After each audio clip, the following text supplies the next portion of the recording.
जय श्री कृष्णा। राधे राधे। साढ़ शुक्ल पक्ष की पूर्णिमा, गुरु पूर्णिमा, गुरुवार का बाद बहुत ही शुभ दिन है। इस दिन हम गुरु की पूजा करेंगे, सत्यनारायण भगवान की कथा सुनेंगे और विष्णु भगवान लक्ष्मी माता की पूजा करेंगे। सारी मनोकामनाएं पूर्ण होगी। ये साढ़ शुक्ल की पूर्णिमा वेद व्यास जी का जन्मदिन है। इस दिन हमें गुरुओं को विशेष आदर देना चाहिए, गुरुओं की पूजा करनी चाहिए। ये पूर्णिमा 10 जुलाई गुरुवार को रखी जाएगी। अब हम सत्यनारायण भगवान की कथा सुनेंगे। एक समय नमिषा तीर्थ में शौनकादिक 88 ऋषि ने श्री सूत जी से पूछा, हे प्रभु, इस कोल युग में वेद विद्या रहित मनुष्य को प्रभु भक्ति किस प्रकार मिलेगी, उनका उद्धार कैसे होगा? इसलिए मुनिश्रेष्ठ कोई ऐसा तप कहिए जिससे थोड़े समय में पुण्य प्राप्त हुए मनवांछित फल मिले। वह कथा सुनने की हमारी इच्छा है। सर्वशास्त्र ज्ञाता श्री सूत जी बोले, हे वैष्णव में पूज्य, अब सबने सर्व प्राणियों के हित की बात पूछी है। अब मैं उस श्रेष्ठ व्रत को आप लोगों में कहूंगा जिस व्रत को नारद जी ने लक्ष्मी नारायण से पूछा था। लक्ष्मीपति ने मुनि श्रेष्ठ नारद से कहा था, सो ध्यान से सुनो। एक में योगीराज नारद जी दूसरों के हित की इच्छा से अनेक लोकों में घूमते हुए मृत्यु लोक में आ पहुंचे। वहाँ बहुत योनियों में जन्मे हुए प्राय सभी मनुष्यों को अपने कर्मों के द्वारा अनेक दुखों से पीड़ित देकर किस तरह के करने से निश्चय उनके दुखों का नाश हो सकेगा, ऐसा मन में सोचकर विष्णु लोक हो गए। वहाँ श्वेत वर्ण चारों भुजाओं वाले देवों के इस नारायण को, जिनके हाथों में शंख चक्र गदा और पद्म थे तथा बनमाला पहने हुए थे, देख स्तुति करने लगे। हे भगवान, आप अत्यंत शक्ति से संपन्न है, मंथा वाणी भी आपको नहीं पा सकती। आपकी आदि मध्य और अनंत नहीं, निर्गुण स्वरूप सृष्टि के आदि बुद्धि और भक्तों के दुखों को नष्ट करने वाले हो, आपको मेरा नमस्कार है। नारद जी से इस प्रकार की स्तुति सुनकर विष्णु भगवान बोले, हे मुनिश्रेष्ठ, आपके मन में क्या है? आप यहाँ किस काम के लिए आगमन हुए? निसंकोच कहो। नारद मुनि बोले, मृत्यु लोक में सब मनुष्य जो अनेक योनियों में पैदा हुए हैं, अपने अपने कर्मों के द्वारा अनेक प्रकार के दुखों से दुखी हो रहे हैं। हे नाथ, मुझ पर दया रखते हो तो बताइए, उन मनुष्य के सब दुख थोड़े से प्रेतों से कैसे दूर हो सकती हैं? श्री भगवान जी बोले, हे नारद, मनुष्यों की भलाई के लिए तूने बहुत अच्छी बात पूछी। जिस काम के करने से मनुष्य मोह से छूट जाता है वह मैं कहता हूँ, सुनो। भूत पुण्य को देने वाला सर्व मनुष्य लोग दोनों में दुर्लभ एक व्रत है। आज मैं प्रेम से होकर तेरे से कहता हूँ, सत्यनारायण जी का व्रत अच्छी तरह विधान पूर्ण करके मनुष्य तुरंत यहाँ सुख होकर मरने पर मोक्ष को प्राप्त करता है। श्री भगवान जी के वचन सुनकर नारद मुनि बोले, इस व्रत का क्या फल है, क्या विधान है, किसने ये व्रत किया, किसने ये व्रत करना चाहिए, विस्तार से कहो। भगवान बोले, दुख शोक आदि को दूर करने वाला, धन धान्य को बढ़ाने वाला, सौभाग्यता संतान को देने वाला, सब स्थानों पर विजय करने वाला, भक्ति और श्रद्धा के साथ किसी भी दिन मनुष्य श्री सत्यनारायण की शाम के समय ब्राह्मणों और बंधुओं के साथ धर्मपरायण होकर पूजा करे, भक्ति भाई से वे दे। केले का फल, घी, दूध, गेहूं का चूर्ण लेवे, गेहूं के भाव में साठी का चूर्ण, शक्कर का गुड़ ले, सब अच्छे हुए पदार्थ जमा करके स्वयं पे अर्पण कर देवे, बंधुओं से भोजन करावे, भक्ति के साथ में भोजन करे, नृत्य गीत आदि का आचरण करे, सत्यनारायण भगवान का स्मरण करके समस्त समय व्यतीत करे। इस तरह का व्रत करने पर मनुष्य की इच्छा निश्चय पूरी होती है। विशेष कर कलिकाल में मोह पर ये मोक्ष का शरण उपाय है। दूसरा अध्याय। सूर्य बोले, हे ऋषियों, जिसने पहले से इस व्रत को किया उसका इतिहास कहता हूँ, ध्यान से सुनो। सुंदर काशीपुरी नगरी में एक अति निर्धन ब्राह्मण रहता था। वह भूख और प्यास से बेचैन वाणी के पृथ्वी पर घूमता था। ब्राह्मणों को प्रेम करने वाले भगवान ने ब्राह्मणों को दुखी देकर बूढ़े ब्राह्मण का रूप धर उसके पास जा आदर के साथ पूछा, हे विप्र, नित्य दुखी व पृथ्वी पर क्यों घूमता है? हे श्रेष्ठ ब्राह्मण, ये समस्या को मैं सुनना चाहता हूँ। ब्राह्मण बोला, मैं बहुत निर्धन ब्राह्मण हूँ, भिक्षा के लिए पृथ्वी पर फिरता हूँ। हे भगवान, यदि आप इसका उपाय जानते हो तो कृपा करके कहो। वृद्ध ब्राह्मण बोला, सत्यनारायण भगवान मनुष्य फल को देने वाले हैं, इसलिए ब्राह्मण तुमका पूजन करे, जिसके करने से मनुष्य सब दुखों से मुक्त होता है। ब्राह्मण का सारा व्रत का विधान बताकर बूढ़े ब्राह्मण का रूप धारण करने वाले सत्यनारायण भगवान अंतर ध्यान हो गए।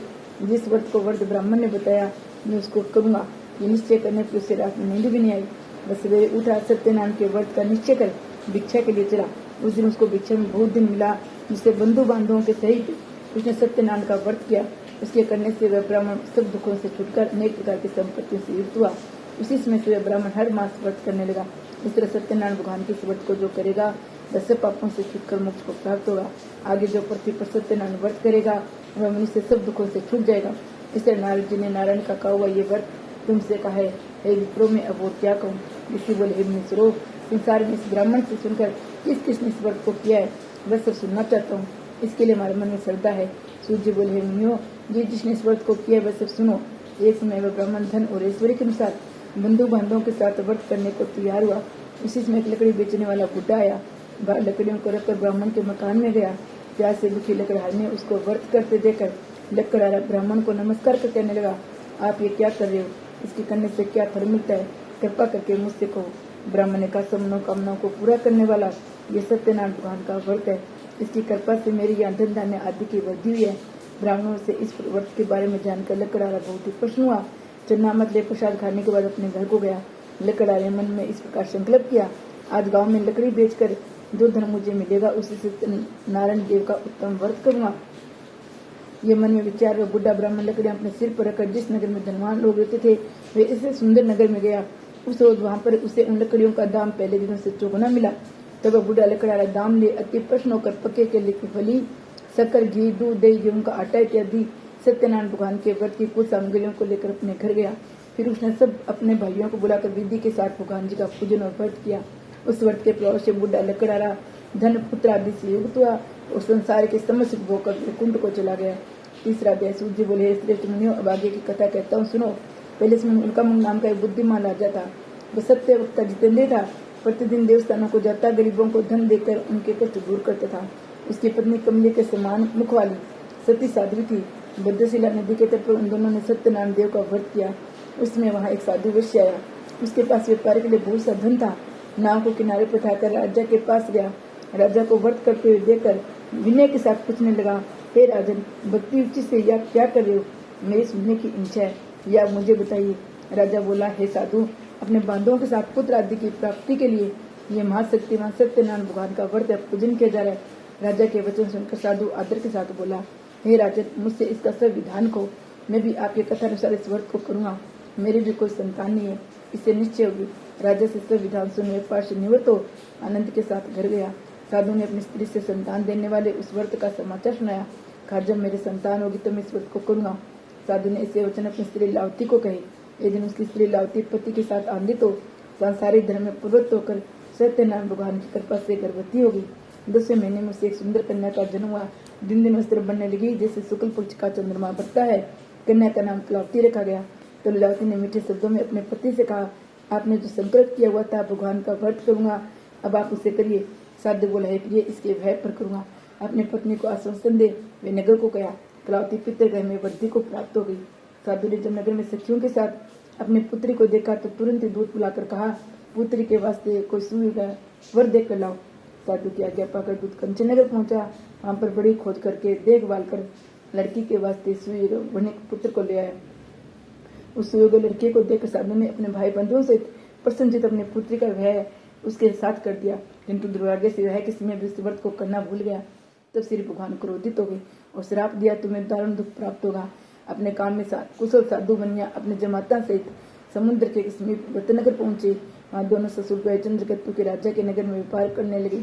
एक रोज भगवान सत्यनारायण की माया से प्रेरित कोई चोर राजा का धन चुरा कर सिंह जा रहा था, किंतु पीछे से राजा के दूतों का हत्या देकर चोर ने घबराकर भागते भागते धन को वहीं चुपचाप रख दिया जहाँ वे दोनों ससुर भाई ठहरे हुए थे। तब दूतों ने साधु वैश्य के पास राजा के धन को रखा देकर दोनों को बांध कर ले गए। प्रसन्नता से दौड़ते हुए राजा के समीप जाकर बोले, ये दो चोर हम पकड़ कर लाए हैं, देखकर आज्ञा दे। राजा की आज्ञा से उनको कठिन कारावास में डाल दिया गया।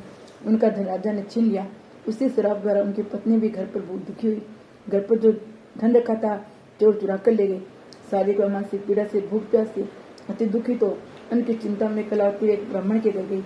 वहाँ उसने सत्यनारायण का व्रत होते हुए देखा। वहाँ उसने कथा सुनी, प्रसाद ग्रहण करके रात को खराई। माता ने कलावती से कहा, पुत्री दिन में कहाँ ली, तेरे मन में क्या है? कलावती बोली, हे माता, मैंने एक ब्राह्मण के घर सत्यनारायण का व्रत देखा है। कन्या के वचन सुनकर लीलावती भगवान के पूजन की तैयारी करने लगी। लीलावती ने परिवार और बंधुओं से भगवान का पूजन किया और ये वर मांगा कि मेरे पति और दामाद सिंह घर आ जावे। प्रार्थना की, हम सब का अपराध क्षमा करो। सत्यनारायण भगवान ईश्वर से संतुष्ट हो गए। राजा चंद्रकेतु स्वप्न में दिखाई दिए। कहा, राजन, दोनों बंदी वे से प्राप्ति छोड़ दो और उनका सब धन जो तुमने ग्रहण किया है दे दो, नहीं तो तेरा धन राज्य पुत्र आदि सब नष्ट कर दूंगा। राजा का ऐसा वचन कहकर भगवान अंतर ध्यान हो गए। प्रातःकाल राजा चंद्रकेतु ने सभा में अपना स्वप्न सुनाया। दोनों वनिक पुत्रों को केस से मुक्त कर सभा में बुलाया। दोनों ने आते राजा को नमस्कार किया। राजा मीठे वचनों से बोले, हे महानुभाव, भाग्यवश ऐसा कठिन दुख प्राप्त हुआ है। अब कोई भय नहीं। ऐसा कहकर राजा ने उनको नए नए वस्त्राभूषण पहनाए। उनका जितना धन लिया था उसे दुगना धन देकर विदा किया। दोनों वेश्या अपने घर को चल दिए।